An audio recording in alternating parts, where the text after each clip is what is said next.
Podcasts are pretty common. So what makes the Uncommon podcast uncommon? Well, it's all in our name. I'm your host, Noah Weiss, and we at Uncommon Sports Group understand the unique pressures and temptations that come with a career in the sport industry. We provide uncommon training that helps you successfully navigate common challenges. Hit the follow button on this podcast. Follow us on Instagram, Twitter, Facebook, and LinkedIn. Check out our website and become uncommon.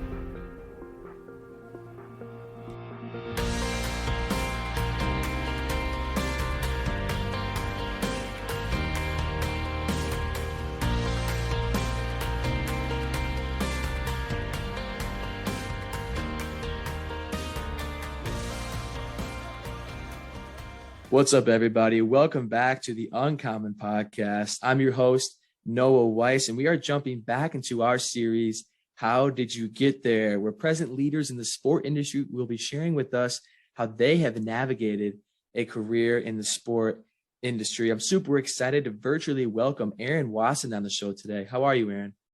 Doing great, Noah. Thanks. Absolutely. Aaron has been on staff with the University of Oregon for a little over 10 years and currently serves as the Assistant Athletic Director of Equipment Operations and Championships. Prior to his time at Oregon, Aaron spent 7 seasons as the Assistant Equipment Manager for the University of Kentucky's football team and 1 season as the university's Director of Equipment before heading to Eugene. And Aaron, to start us off by sharing why you wanted to get into the sport industry. Yeah, thanks, Noah, for having me. So growing up, grew up in a small town in eastern Kentucky, about 30 minutes outside of Lexington, where the University of Kentucky is located. Mm-hmm. We were a sport family. My father was a Little League football coach for 35 years. And my sister was a cheerleader. My brother played football. I played football.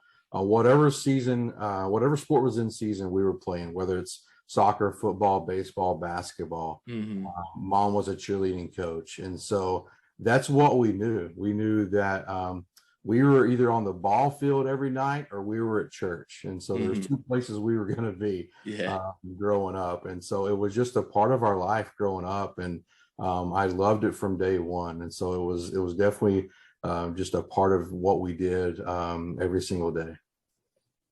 That's awesome. And definitely, I think for a lot of the individuals that want to work in the sport industry, that's really kind of where it starts. Is you start playing those games and you get to a point where you can't play anymore, and you're like, well, how can I stay involved? So I think that's awesome. I think that's where the passion comes from. And really, at my time in the sport industry, I noticed that there's a different passion for that field of work because it stems from a lifetime of growing up playing those games, and just continuing to be a part of that is really special. So I appreciate you sharing that. It's awesome to hear. And I'd love to hear this from you. How did you get your foot into the door of the sport industry? It can always be a tough thing for students. Obviously, you start off with a degree in sports management or something along those lines, and then grad school. But the next steps after that to really get that experience part can be really difficult. So kind of share with us how you got your foot in the door and how that first experience in the sport industry really impacted your career.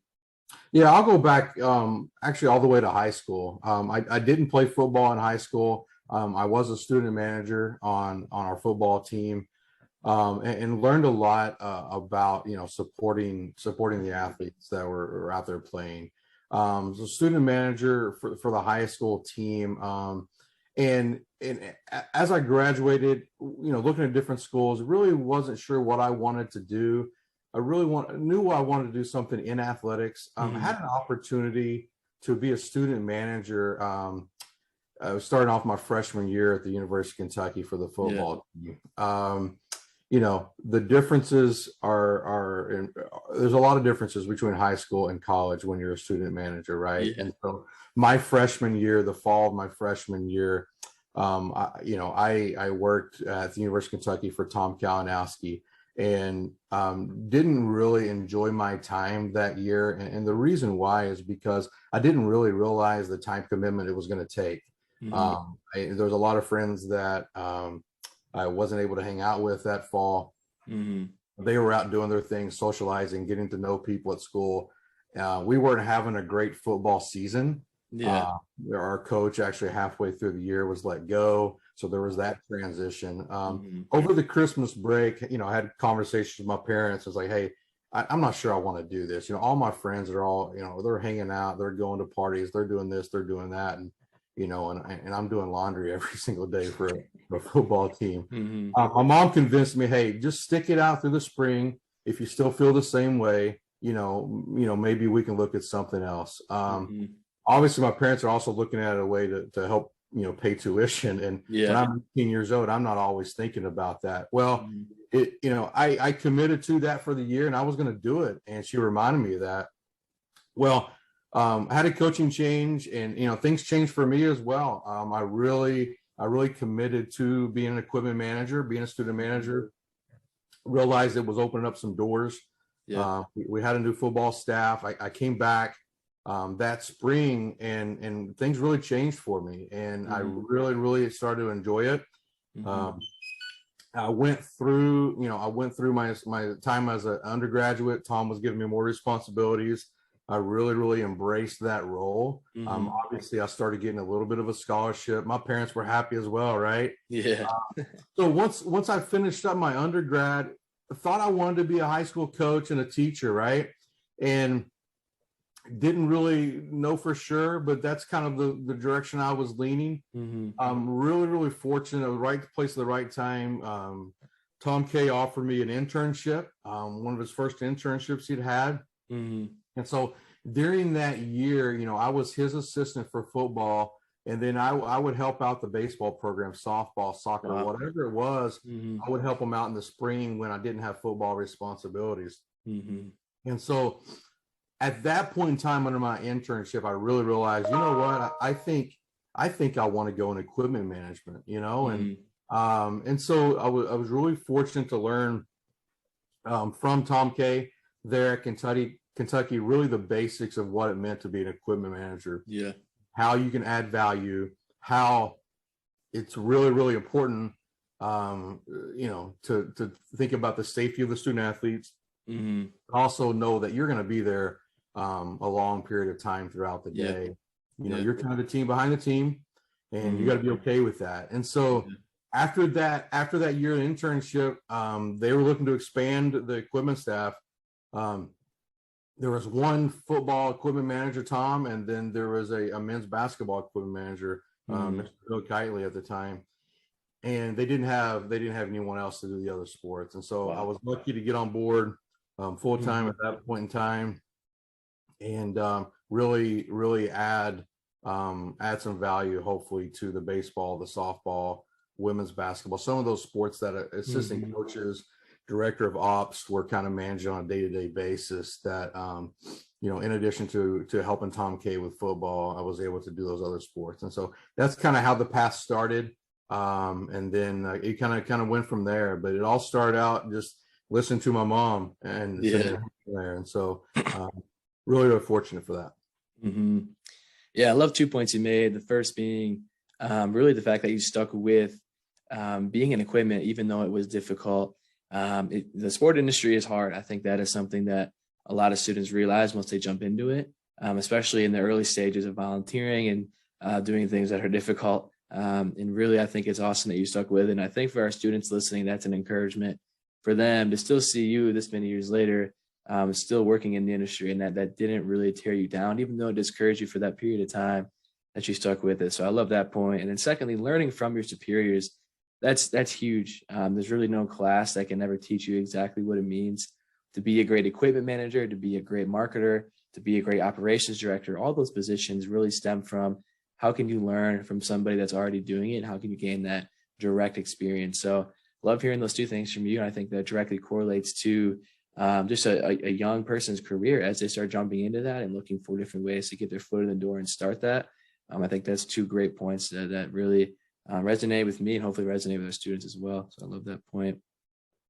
It's awesome to see too, looking at your career path, that you were able to stick with the Kentucky program. It wasn't just where you graduated from, that they saw you added value, kind of like you said, and they stuck with you. And you spent 7 seasons as an assistant football equipment manager for Kentucky. So share with us kind of how that opportunity came about.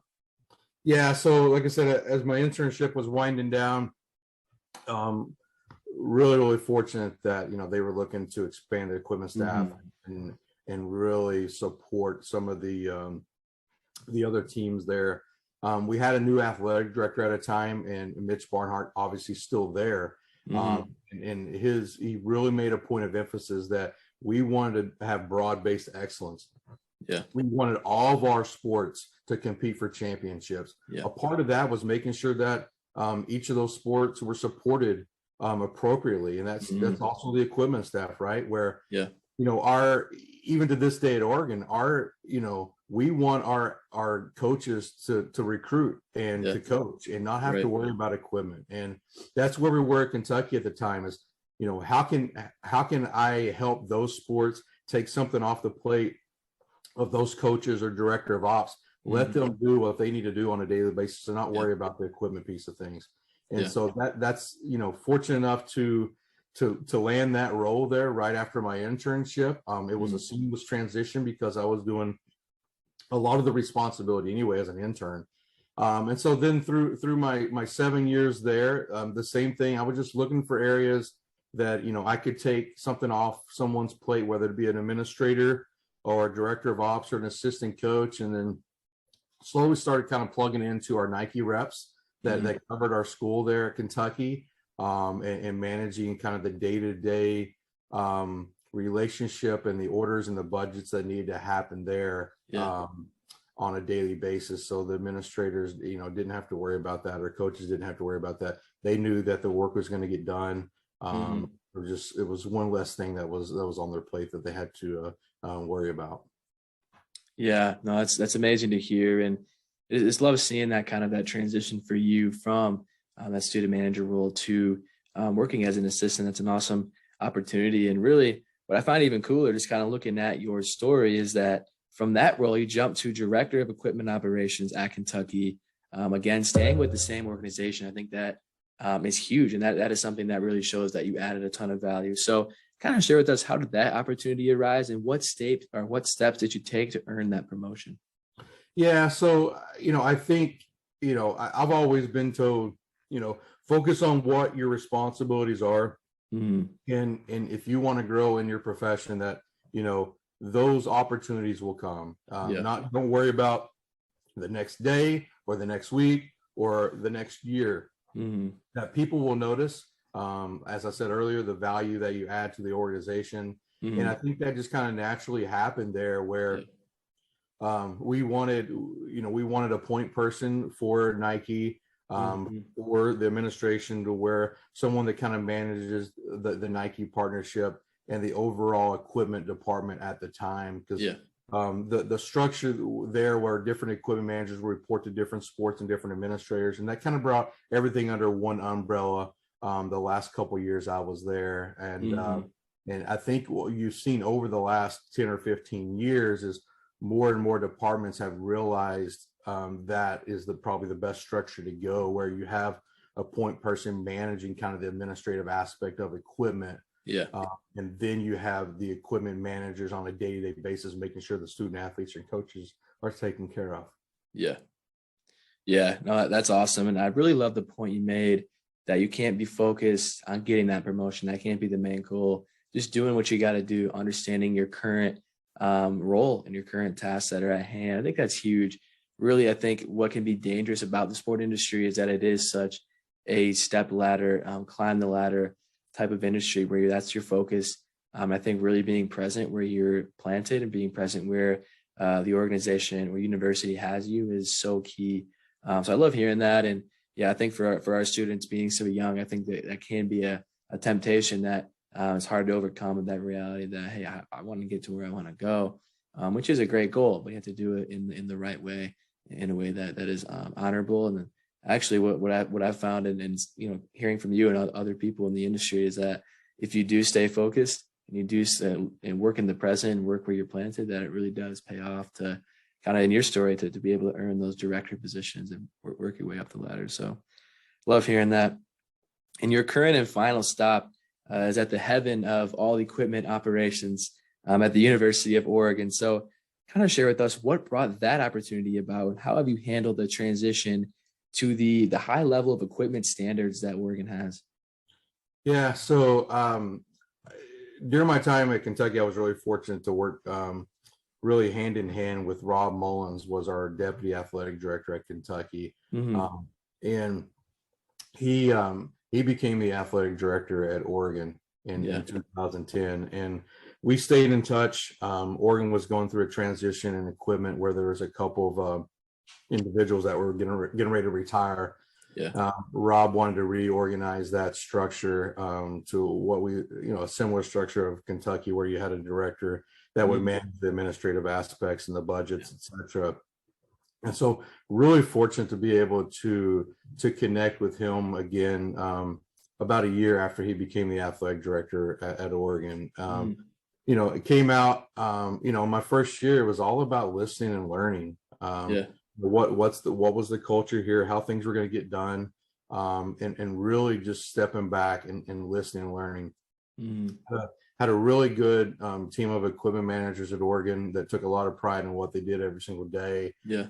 and really fortunate that a few of them are still here managing that. And so, it was a big transition for myself. Mhm. Growing up in Kentucky, Yeah. going to school there, working there, and then all of a sudden here, I knew one person at Oregon. Lucky that was the athletic director, Yeah. and but it was a leap of faith, and Totally. it was always feel like, and I always tell people, you really, really grow when you're outside your comfort zone. And I Yeah. really was. I really was outside my comfort zone, but I thought, you know what, if there's ever time to do this, I talked to my wife about it. We didn't have any kids at the time. It's like, I loved my time at Kentucky. Mhm. But if there's ever time to really make this jump and make this transition, what better place than Oregon, right? Yeah. So Yeah. we did it. It's been awesome. Just started our 11th year here, and Wow. it has flown by. Yeah. I think a lot of that has to do with the amount of that's on our plate every single day as an Mhm. equipment staff here. It's Yeah. very, very unique. um, Yeah. I think it's unlike any other place, but we wouldn't have it any other way. Right. We absolutely embrace that Nike partnership. Yeah. We absolutely love what we do here. Mhm. It's not a 9 to 5 job, and we No. understand that, and it's Yeah. not for everybody, but that's okay. Like I said, we wouldn't have it any other way. Yeah. That's awesome. And 2 points. I mean, first thing is the you knew one person there, but it's cool to see. We always preach network connections. You don't network, you make connections, you make relationships with people. And for you, that obviously paid off on just knowing the individual that was the athletic director and that transition to it will give you the opportunity to go to Oregon. So that's really the first thing that I noticed what you said. And that's really awesome. And then second, again, listening and learning. I think even if you're in a high role or you go to an organization or a university that has a lot of status or high standards, you still need to have humility and be able to learn. That's awesome. I love hearing that from you. I think for our students, just to be able to have that humility, no matter where they go, no matter how successful they feel in a role, there's still always room to learn, room to grow, and it's important to listen and learn. And then the third thing you said that stood out to me, probably the most, is a leap of faith. There's many times when it won't, seem like you grew up in Kentucky and you go all the way to the West Coast to Eugene, Oregon. I mean, that can be a scary thing, but I think what's awesome about that is you did take a leap of faith that now you're 11 years in and you see it paying off and you see it as something that was fruitful for you. So I think that's awesome for our students, really being able to hear that and see that. It gives them confidence to make that similar choice themselves if they ever cross that bridge one day. So really love hearing that. No, I would also add to kind of the listening and learning part of that is that never ends. That Yeah. was my goal my first year here, to really listen, learn, step back, watch, observe. But that happens every day, Yeah. and it's amazing the things that you can really learn and soak up by Mhm. listening to your staff, by listening to the student athletes, Yeah. by listening to the coaches. Nike's phrase is listen to the voice of the athlete, Yeah. and that's what we do. Yeah. And it starts with them. We wouldn't be here if it wasn't for the athletes, right? Mhm. And so we're here Exactly. to support them, but the listening and learning never ends. Yeah. At all. And if you ever get to that point, you may find yourself in some trouble, because There's Mhm. there are always areas to improve. There's Yeah. always areas to listen to others and learn from others on how to move this thing forward. Yeah, it's a great point, and definitely it doesn't ever end, regardless of where you are in your career. I love that point. I think that's something that we all need to take into wherever we are in our careers and really use that. So that's an awesome point. And Aaron, what is one piece of advice, maybe it is the listening and learning, that you would give a young professional who is aspiring to have a career in equipment operations? Yeah, so I think there's a couple things there. Just be a sponge, Hmm. sponge of information. As you mentioned earlier, networking is important, but I think the most important thing is just learning from others, watching and embracing your time, in Yeah. the equipment room, really understanding that you're investing in your future, Yeah. whether it's, the amount of hours that students work, or it's a substantial, and we realize that. And Yeah. with their commitments in school and the social aspect of college, yeah, we absolutely understand that. Hmm. I tell our student managers every year we have orientation, they could be working, at a kiosk at the mall or making coffee at Starbucks. And I Yeah. get that. And in most cases, they're probably going to make more money doing that. Yeah. But however, long term, they've committed to being a student manager. And I really feel like if they really embrace that role and Hmm. really invest their time into that on a daily basis, it will pay dividends Totally. twofold long term. Yeah. Yeah. I love the word invest. That's one of my favorite words in really anything, whether it's my faith, whether it's my job, whether it's with my family, with friends. You have to invest in what you're trying to do. So I think in terms of the career, I think that's amazing advice because it is hard. In the beginning, I was a student basketball manager at Butler University for 4 years, and I had to invest a lot of time unpaid 4 years straight, spending hours, usually more hours than I spent in the classroom, doing the jobs over there. And it was a great experience, but it was definitely an investment that I had to make for my career and really for my journey. And I think that's awesome to hear that from you, that you share that with your student managers, that investing is important. It's going to start off tough and it's going to be a grind, right? But at the end Yeah. of the day, that's what you got to do. So I love that. It's great, great advice. And lastly, Aaron, we have to ask this question. What has been your favorite football uniform combo during your time at Oregon? Great question. I get that from time to time. Yeah. I can't identify just one. There's a handful that I'll share. My first year, we were fortunate enough to win the Pac-12, go to the Rose Bowl, play Wisconsin. Mm, And a project that Kenny Farr, the equipment manager, football equipment manager here, was working on prior to my time, was the chrome helmet. That yeah. first year, and so I think it was January 1st of 12. We played Wisconsin, and we unveiled the chrome helmet for the first time, first college program to do that. So that's definitely a highlight to see the reaction and be kind of the first ones to do that. Mm, That was really, really special. A couple others that were kind of special to me was we partnered with Dornbecker's Children's Hospital in Portland yeah. to do a special Dornbecker uniform. The really cool thing about that was we were able to get some of those children to help with the design of the Wow. helmet, the cleat, the uniform, Wow. and that was really, really cool. They worked with our football players for about a year and a half Wow. to design that uniform. Raised a lot of money for the Dornbecker's Children's Hospital Hmm. in Portland. And I think one other one would be, we did a throwback uniform in 14, Yeah. the throwback to the early 90s, Hmm. late 80s, where we had one helmet, a home and away jersey, and one pair of pants. And that was really cool to really get into the details of what that looked like, all the way down to kind of the black and white inline cleats that we Wow. typically don't wear, Yeah. but it was Yeah. really cool for that game, Hmm. to come out with that. And so those are some of the highlights. I really don't have a favorite. What I say is my favorite's the one we wore recently, and I say that every week. So Yeah. it's That's definitely a lot amazing. of fun to kind of be the innovator and kind of the tip of the spear in the college football uniform landscape. And so Hmm. very, very fortunate that we're able to kind of work with Nike on a daily basis and, Yeah. and really do some cool and special uniforms from year to year. Yeah, I'm sure it is, and it's cool for the fans too. Always watching. I remember as a kid, the chrome helmets, that was a big deal. That was a while ago for me, but I do remember going to school the next day and all my friends are talking about it. And it's just, yeah, that's awesome. Probably a lot of fun to be a part of that. And Aaron, thank you so much for joining us today and sharing your journey through the sport industry with us. I'm excited to see the impact that this will have on the next generation. Thanks, Noah, for having me, and go Ducks. Go Ducks. If you want to get involved with the Uncommon Sports Group and the mission that we are on to help you navigate the sport industry as followers of Christ, apply for our training experience on our website at uncommonsg.org.